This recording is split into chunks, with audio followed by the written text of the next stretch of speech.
അഭിപ്രായം. മനോജ് പാലക്കാട് നിന്ന് എന്നോടൊപ്പം ചേരുന്നു. മനോജ് പാലക്കാട് എവിടെ നിന്നാണ് വിളിക്കുന്നത്? നമസ്കാരം. ഞാൻ മുണ്ടൂർ കീഴ്പ്പാടം. മുണ്ടൂരാണ്. മുണ്ടൂർ കീഴ്പ്പാടം. മുണ്ടൂർ ഇടത് കോട്ടയാണല്ലേ ശ്രീ മനോജ്? ഇടത് കോട്ടയാണ് ആയിരുന്നു. ഇപ്പതാ രണ്ടാം സ്ഥാനത്ത് 14 വാർഡിൽ BJP ആണ് വന്നിരിക്കുന്നത്. അപ്പൊ അത് നിങ്ങൾക്ക് വലിയ അവിടെ BJP 2 വാർഡ് കിട്ടുകയും ചെയ്തു. 2 വാർഡ് പിടിച്ചെടുത്തിട്ടുണ്ട്. അപ്പൊ മുണ്ടൂരിലെ BJP പ്രവർത്തകർക്ക് വലിയ ആവേശത്തിലാണ്. ആവേശത്തിലാണ്. തിരുവനന്തപുരം കോർപ്പറേഷൻ കിട്ടിയത് അവിടെ വലിയ ചർച്ചയായിട്ടുണ്ടോ മുണ്ടൂരൊക്കെ? തീർച്ചയായിട്ടും അതൊരു ഇവിടെയുള്ള BJP പ്രവർത്തകർക്ക് അതൊരു ആവേശമാണ്. പിന്നെ പാലക്കാട് 3ാമത്തെ പ്രാവശ്യം വന്നാൽ അത്ഭുതങ്ങൾ ഉണ്ടാകുമെന്നൊക്കെയാണ് പറയുന്നത്. അപ്പോൾ 45 ദിവസത്തിനകം വലിയൊരു വികസന പദ്ധതിയുമായി വരുമോ?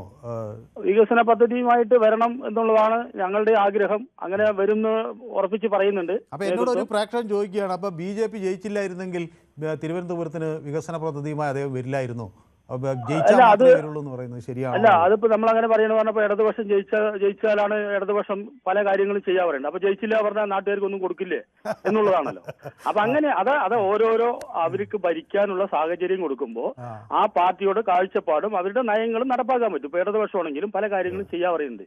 അത് അവർ ജയിച്ചു വന്നല്ലേ ചെയ്യാൻ പറ്റുന്നത്.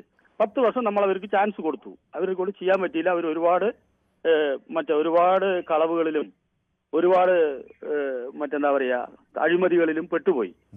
അതല്ലാതെ നമ്മൾക്ക് പഴയ ചെറുപ്പത്തിലൊക്കെ LDF-ലൊക്കെ ഉണ്ടായിരുന്ന ആളാണ്. അപ്പൊ പഴയ കാലത്ത് നമ്മളൊന്ന് എടുത്തു കഴിഞ്ഞു വന്നാൽ എത്രയോ നല്ല നല്ല നേതാക്കന്മാര് അവരുടെ ജീവിത രീതി തന്നെ നിങ്ങൾ നോക്കൂ. അവർ ഇന്നും വീട്ടിൽ പോയി കഴിഞ്ഞു വന്നാൽ ഒന്നും ഉണ്ടാവില്ല.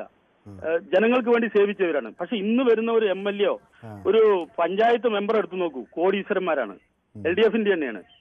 നിങ്ങളിതൊക്കെ പത്രക്കാർക്ക് നിങ്ങൾക്ക് അറിയാതെയല്ല, നിങ്ങൾ പലതും മറച്ചു വെക്കുന്നു. എന്താ പറയുക, നിങ്ങൾക്ക് പലതും മൂടി വെക്കാനുണ്ട്, ജനങ്ങൾ അറിയരുത്.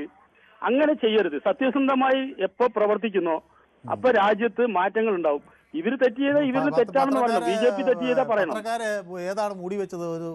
ഒരുപാട് കാര്യങ്ങൾ. ഇപ്പൊ നല്ല കാര്യങ്ങൾ ചെയ്തു കഴിഞ്ഞാൽ ഒരു ഉദാഹരണമാണ് ചോദിക്കുന്നത്. മൂടി വെച്ചത് എന്താണ് മൂടി വെച്ചത്? ഇപ്പോ നമ്മളെ പ്രധാനമന്ത്രി കൊണ്ടുവരുന്ന പല പദ്ധതികളും, ഒരുപാട് പദ്ധതികളുണ്ട്.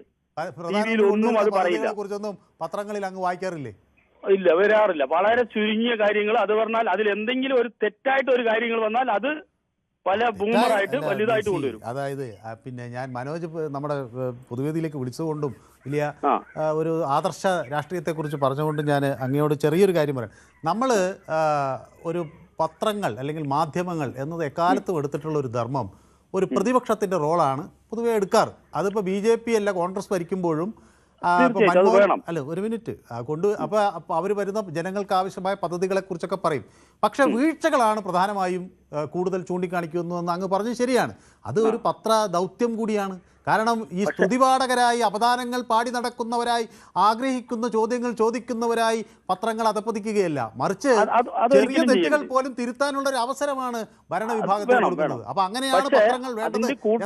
ജനങ്ങൾക്ക് കിട്ടുന്ന നല്ല കാര്യങ്ങൾ കിട്ടുന്നുണ്ട് എന്നുള്ളത് അറിയിക്കാനും അവർക്ക് കിട്ടാൻ വേണ്ടി സഹായിക്കുന്നില്ല. അപ്പൊ ഒരു കാര്യം പറയാം, ഇപ്പോ 25% അല്ല 40% തൊഴിലുറപ്പ് കൂലി കൊടുക്കണം എന്ന് പറഞ്ഞപ്പോൾ മാത്രമാണ് ഇതുവരയ്ക്കും കേന്ദ്രമാണ് അത് കൊടുക്കുന്നതെന്ന് അറിഞ്ഞത്. ഇന്നലെ വരയ്ക്കും ജനങ്ങൾ അറിഞ്ഞുകൊണ്ടിരുന്നത് എന്താണ്? അത് നമ്മുടെ ഇടതുപക്ഷമാണ് തരുന്നത്. മുണ്ടൂരിൽ ആരോ അങ്ങനെ തെറ്റിദ്ധരിപ്പിച്ചാണ്. ജാഥയ്ക്ക് കൂട്ടിയിട്ട് പോകുന്ന സ്ത്രീകളിലെ ജാഥയ്ക്ക് കൂട്ടിയിട്ട് പോലും നിങ്ങൾ നാളെ വന്നില്ലെങ്കിൽ ഞാൻ അങ്ങനെ പറയുന്നതിനോട് യോജിക്കുന്നു. പക്ഷേ ഇത് മഹാത്മാഗാന്ധി തൊഴിലുറപ്പ് പദ്ധതിയാണെന്നും ഇത് UPA സർക്കാരിന്റെ കാലത്താണ് വന്നതെന്നും ഇത് നാഷണൽ എംപ്ലോയ്മെന്റ് റൂറൽ എംപ്ലോയ്മെന്റ് പ്രോഗ്രാമിന്റെ തുടർച്ചയാണെന്നും ഒക്കെ എല്ലാവർക്കും അറിയാവുന്നതാണ്. ജനങ്ങൾ അറിയിക്കുന്നില്ല. സാധാരണപ്പെട്ട ജനങ്ങൾ ഇത് അറിയുന്നില്ല. അവരിനെ പറ്റിച്ചുകൊണ്ടേയിരിക്കുന്നു. ഇത് പത്രക്കാർക്ക് അറിയാം, അവര് വെളിയിൽ അത് പറയുന്നില്ല. സ്ഥിരമായി വായിക്കാറില്ലെന്ന് തോന്നുന്നു. അപ്പൊ അങ്ങേക്ക് ഞാൻ പറയുന്നത് എല്ലാ പത്രങ്ങളും അങ്ങ് വായിക്കുന്നുണ്ടോ എന്ന് എനിക്കറിയില്ല. അങ്ങ് വായിക്കുന്ന പത്രത്തിൽ എന്തോ കുഴപ്പമുണ്ടോ? ഇതിപ്പോ ഞാൻ പത്രത്തിൽ നിന്നാണ് ഇതൊക്കെ അറിഞ്ഞത്. മഹാത്മാഗാന്ധിജി ഗാന്ധിജിയുടെ പേരിലുള്ള തൊഴിലുറപ്പ് പദ്ധതി ഇവിടെ പേര് മാറ്റിയതും ഒക്കെ ഞാനും അറിയുന്നത് അങ്ങനെയാണ്. പേര് മാറ്റിയാലും 125 ദിവസമായല്ലോ. ജനങ്ങൾക്ക് 125 ദിവസം തൊഴിൽ കിട്ടണമെന്നായില്ലേ? ഒരാഴ്ചക്ക് തന്നെ ശമ്പളം കിട്ടണം എന്നുള്ളത് ഒരാഴ്ചയിൽ കൊടുത്തില്ലെങ്കിൽ അവർക്ക് അതിന്റെ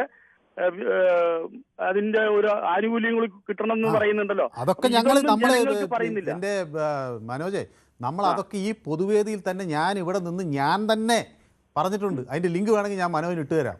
എത്ര 100-ൽ നിന്ന് 125 ആയതും അതിന് ഡിജിറ്റൽ ഇത് സംവിധാനമുണ്ടായതും അതിൽ ഉപഭോക്താവിന് നേരിട്ട് കാശെത്തുന്നു എന്ന സംവിധാനം വരുന്നുവെന്നും അതിൽ തട്ടിപ്പ് ഒഴിവാക്കാനുള്ള പദ്ധതി വരുന്നുവെന്നും അത് മോണിറ്റർ ചെയ്യാനുള്ള ഉദ്യോഗസ്ഥരുടെ സംവിധാനം വരുന്നുവെന്നും ഒക്കെ ഞാൻ തന്നെ പറഞ്ഞു. പക്ഷേ അതിൻ്റെ കൂടെ ഞാൻ മഹാത്മാഗാന്ധിയുടെ പേര് വെട്ടിയ കാര്യം കൂടി പറഞ്ഞപ്പോൾ അങ്ങ് അത് മാത്രമേ ശ്രദ്ധിച്ചുള്ളൂ. അതാണ് പ്രശ്നം. ഇല്ല അത് മഹാത്മാഗാന്ധിജിന്റെ പേര് വെട്ടിയത് പറഞ്ഞത് തീർച്ചയായിട്ടും അത് പറയേണ്ട കാര്യങ്ങൾ പറഞ്ഞു തന്നെ പോകണം. അത് വേണ്ടെന്ന് ഞാൻ പറയുന്നുണ്ട്.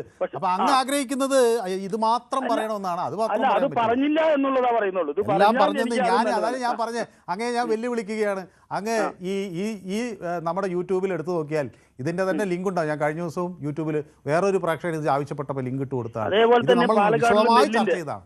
അപ്പൊ വിശദമായി ചർച്ച ചെയ്യാതിരിക്കില്ല. മാത്രമല്ല ഇത് അങ്ങക്ക് ജനങ്ങൾക്ക് എന്താണെന്നറിയാമോ, ഇത് അങ്ങ് മാത്രം ഉന്നയിക്കുന്ന ഒരു പ്രശ്നമല്ല.